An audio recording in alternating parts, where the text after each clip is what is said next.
और अब बात करते हैं देश की, क्योंकि देश है तो आप हैं, हम हैं। इस देश का संविधान सर्वोच्च है और संविधान की प्रस्तावना इसकी आत्मा है।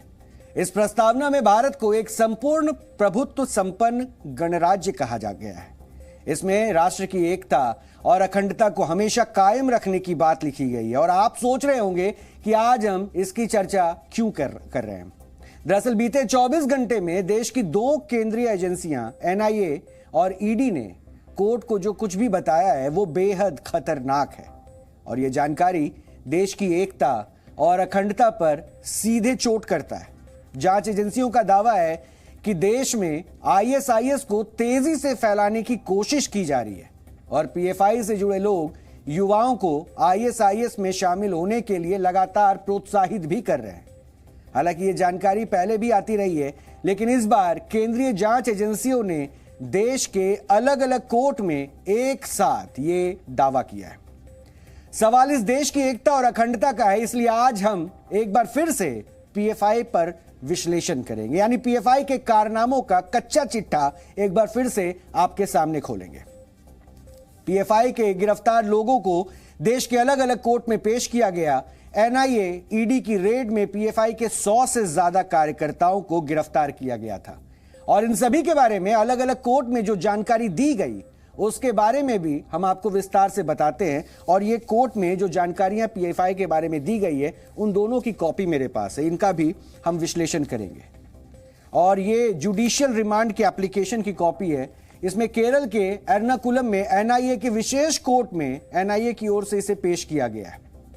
और इस कॉपी में करमना अशरफ मौलवी सहित गिरफ्तार कई लोगों को जुडिशियल रिमांड में भेजने की मांग भी की गई है। और इसमें लिखा है कि ये लोग देश के युवाओं को आतंकी संगठन लश्कर-ए-तैयबा, आईएसआईएस, अल-कायदा में शामिल होने के लिए प्रोत्साहित कर रहे हैं। ये हिंसा के जरिए भारत को एक इस्लामिक देश बनाने की साजिश कर रहे हैं। पीएफआई से जुड़े ये लोग सरकारी नीतियों के बारे में गलत जानकारी देकर लोगों को देश और संस्थानों के खिलाफ भड़का रहे हैं। यानी साफ साफ लिखा हुआ है, propagating alternative justice delivery system, justifying the use of a criminal force, causing alarm and fear amongst the general public, encourages vulnerable youth to the joint terrorist organization including Lashkar-e-Taiba, Islamic State of Iraq and Syria and Al-Qaeda। Karamana Ashraf Moulavi PFI के education wing का national incharge है और ये NIA ने ये तमाम साक्ष्य सामने रखते हुए दावा किया पीएफआई के खिलाफ। अब आपको ईडी की एक और ईडी की ओर से जो दिल्ली पटियाला हाउस कोर्ट में पेश की गई रिमांड की आवेदन कॉपी है उसके बारे में भी जानना चाहिए। कोर्ट ने दिल्ली में गिरफ्तार परवेज अहमद, मोहम्मद इलियास और अब्दुल मुकीत को 7 दिनों की ईडी रिमांड पर भेज दिया है। और ईडी की ओर से जो रिमांड के आवेदन की कॉपी कोर्ट में पेश की गई है उसमें लिखा गया है कि ये लोग मुस्लिम युवाओं को आतंकी संगठन आईएसआईएस में शामिल होने और धर्म के लिए जान देने को उकसाते थे। इसमें आगे भी लिखा है कि पीएफआई से जुड़े ये लोग देश में माहौल बिगाड़ने के लिए गैर कानूनी तरीके से पैसे जुटाते थे।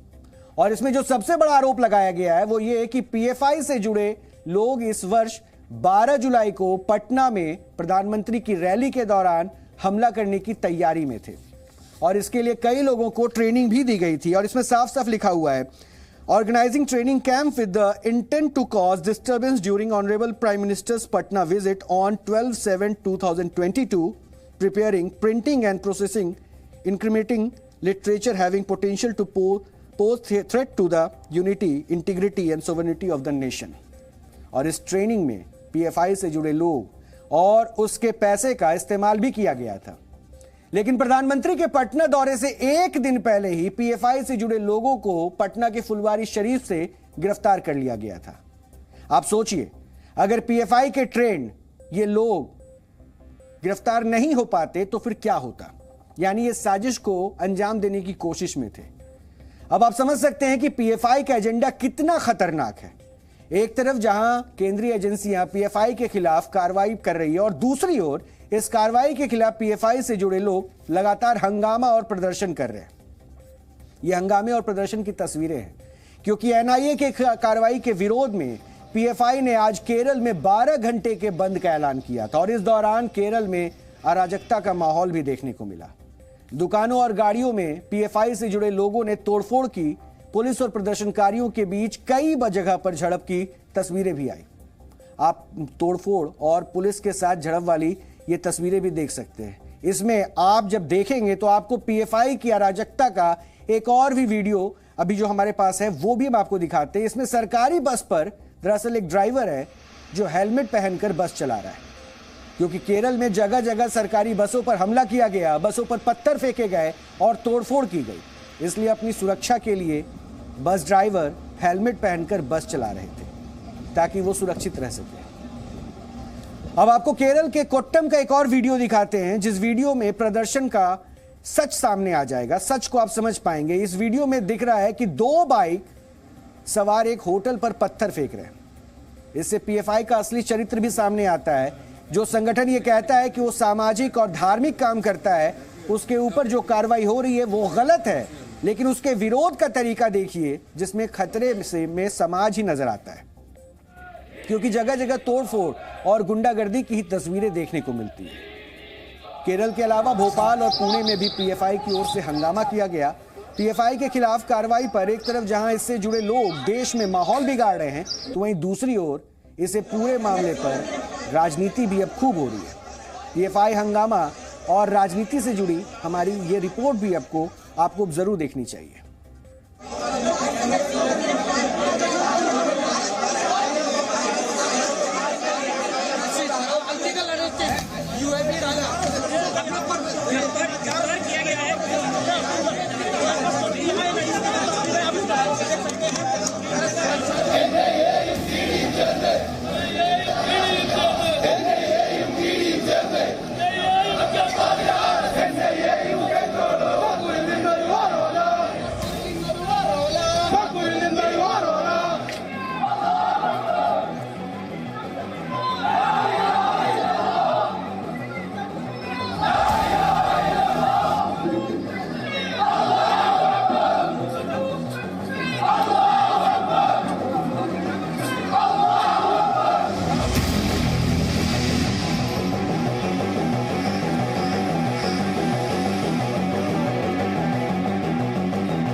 एनआईए के द्वारा जो देश की सुरक्षा के विषयों को ध्यान में रख कर के कार्रवाई की जा रही है, और उस कार्रवाई के बाद जो गिरफ्तारियां हो रही हैं और उसके बाद जो इस प्रकार का कहीं पर भी कोई विरोध की बात खड़ी करने की कोशिश की जा रही है, यह अलग अलग प्रकार से प्रयास है जो नहीं होना चाहिए। अगर देश की सुरक्षा के लिए कोई खतरा होगा, वो चाहे पीएफआई हो या अथवा कोई और संगठन हो, तो उसकी जांच करना, उसके जो अंदर गड़बड़ लोग हैं उनको पकड़ना और उनके खिलाफ कार्रवाई करना, ये एनआईए का और अधिकार है।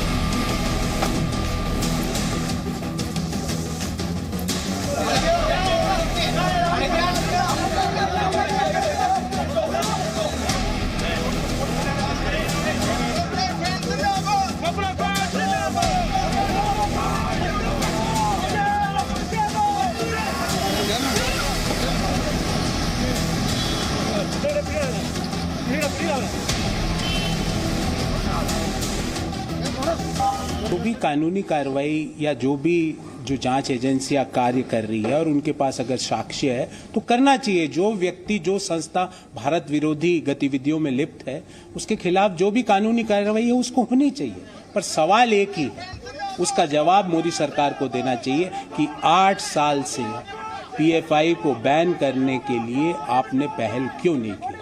जब आपके पास ये सारे सबूत थे, आप 8 साल से रोज ये बात कहते हो, अभी तक उसको बैन करने की आपने पहल क्यों नहीं करी? क्या ये आपकी डिवाइड एंड रूल राजनीति के खिलाफ है? उनका जुर्म क्या है? एक पार्टी है, वो एक संस्था चला रहे हैं और एक प्रोग्राम है उनका, जैसा और पार्टियां अपने प्रोग्राम चलाती हैं। तो उनका जुर्म क्या है कि क्यों गिरफ्तार किया जा रहा है? पूछा भाई, क्या उनसे कुछ खतरा हो गया, या वो मुल्क के लिए ख़तरनाक है या इस पार्टी के लिए ख़तरनाक है? क्या बात है?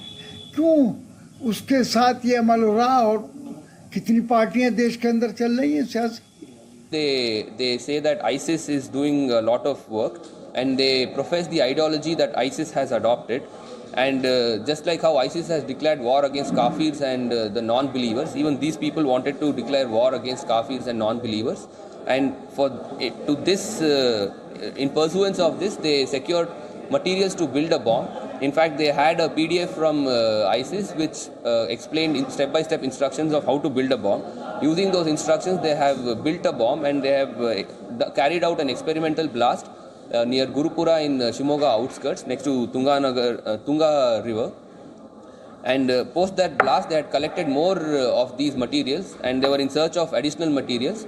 By when we were able to crack the case, and we've arrested 2 persons. We've arrested Yasin and Maz.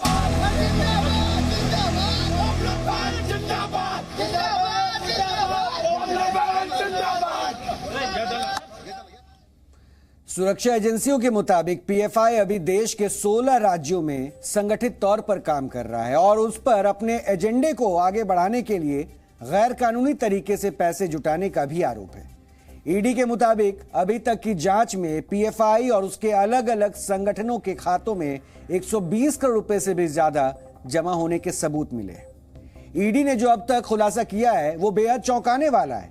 ED के मुताबिक पॉपुलर फ्रंट ऑफ इंडिया और रिहैब इंडिया फाउंडेशन के बैंक खातों में चंदे के जरिए पैसा जमा होता है, लेकिन इसमें जो सबसे बड़ा खुलासा हुआ है वो ये कि ये पैसा खुद पीएफआई ही जमा करवाती थी और हवाला के जरिए पीएफआई और उसके संगठनों को नगद पैसे मिलते थे। उसे पहले अलग अलग खातों में चंदे के नाम पर जमा करवाया जाता था और फिर उस पैसे को पीएफआई और आरआईएफ के खातों में ट्रांसफर कर दिया जाता था। हवाला के जरिए ये पैसे ज्यादातर खाड़ी देशों जैसे कि UAE, Oman, Qatar, Kuwait, Bahrain, Saudi Arab से आता है और जांच एजेंसियों के मुताबिक इन देशों से पैसा लाने के लिए डिस्ट्रिक्ट एग्जीक्यूटिव कमेटी भी बनाई गई है और इसमें सदस्यों को फंड लाने का टारगेट भी दिया जाता है। जैसे किसी बड़ी कंपनी में सेल्स टीम को टारगेट दिया जाता है, वैसे ही हवाला के जरिए पैसे लाने का टारगेट पीएफआई अपने लोगों को देता है। जांच एजेंसियों ने करीब 2600 खातों की जांच की, जिसमें 600 खातों में गड़बड़ी को लेकर शक है और जांच के दौरान ज्यादातर खाता धारक फर्जी भी पाए गए।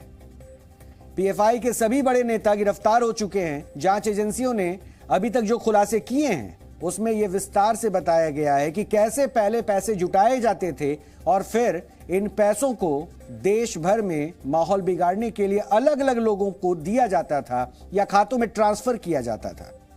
पीएफआई लगातार खुद को बेदाग बताता रहा है, लेकिन बड़ा सवाल यह है कि देश में बीते कुछ वर्षों में कई घटनाओं में बार बार पीएफआई का नाम ही सामने आ गया है।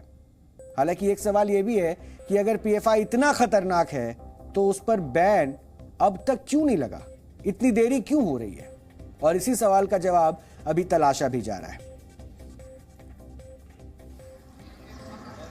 अब एक बार फिर से मैं आपको उन तस्वीरों को तो दिखा ही रहा हूं, साथ ही साथ एनआईए ने जो कोर्ट में रिपोर्ट पेश की है, जो दलीलें रखी है, एक बार उसका भी विश्लेषण फिर से करते हैं, क्योंकि इसमें साफ साफ लिखा गया है propagating alternative justice delivery system justifying the use of a criminal force causing alarm and fear among its general public, encouraging vulnerable youth to join terrorist organization including Lashkar-e-Taiba, Islamic State of Iraq and Syria and Al-Qaeda, and also conspired to establish Islamic rule in India by committing terrorist act as part of violent jihad। यानी सीधे सीधे youth को किस तरह से बरगलाया जा रहा था, युवाओं को किस तरह से भ्रमित किया जा रहा था और ये कोशिश पीएफआई लगातार कर रहा था। इस दलील में जो एनआईए ने कोर्ट में पेश किया है केरल में, उसमें यह बताया गया है और यह कहा गया है कि इस्लामिक स्टेट के साथ साथ लश्कर-ए-तौबा और अल-कायदा में भी यूथ को किस तरह से जोड़ा जाए, इसकी पूरी साजिश चल रही थी। और साथ ही साथ एक डॉक्यूमेंट का भी हवाला दिया गया है जो पटना में पीएफआई के उस साजिश को खोल के रखता है, उसके कारनामों को, यानी उसकी जो प्लानिंग थी, जो उसकी मोटिव था, उसे बताने को काफी था कि इंडिया को दरअसल वर्ष 2047 तक इस्लामिक कंट्री बनाने की ख्वाहिश भी पीएफआई रखता है और उसी के साजिश के तहत यह काम कर रहा था। सिर्फ इतना ही नहीं, पीएफआई ने यह भी कहा है कि Popular Front of India and 30 other namely, जिन नामों का जिक्र यहां पे किया गया है, उन सब के बारे में भी पीएफआई के जो ये सदस्य हैं उनका जिक्र करते हुए एनआई ने कॉपी पेश की है। और हमने जैसा आपको बताया था कि वर्ष 2047 तक भारत को मुस्लिम राष्ट्र बनाना है, पीएफआई का सबसे बड़ा एजेंडा यही था। और इस बात का खुलासा भी पटना में जब रेड मारा गया तो उसके बाद यह जानकारी मिली। और देखिए पीएफआई ने किस तरह से अपने जड़ पूरे देश में फैला लिए हैं, इसको बताने के लिए मैप काफी है। इसलिए हम कह रहे हैं क्योंकि पीएफआई अब कहां कहां तक पहुंच चुका है, ये आप इस मैप के जरिए देख सकते हैं। क्योंकि दक्षिण भारत राज्यों में, यानी भारत के दक्षिणी राज्यों से शुरुआत करता हुआ पीएफआई, जहां सबसे ज्यादा सक्रिय बताया जाता है पीएफआई, वहां से पीएफआई के पांव आगे बढ़ते चले गए और अभी मध्य प्रदेश, राजस्थान, दिल्ली, उत्तर प्रदेश, बिहार, असम, मणिपुर, झारखंड, पश्चिम बंगाल, तेलंगाना तक ये अपने पांव पसार चुका है। और पीएफआई इसलिए एक बड़ी चुनौती बनती गई और इसलिए सवाल भी उठा कि अब जब कार्रवाई हुई है तो क्या यह माना जाए कि पीएफआई का कच्चा चिट्ठा जब खुल रहा है तो इस पर बैन लगेगा।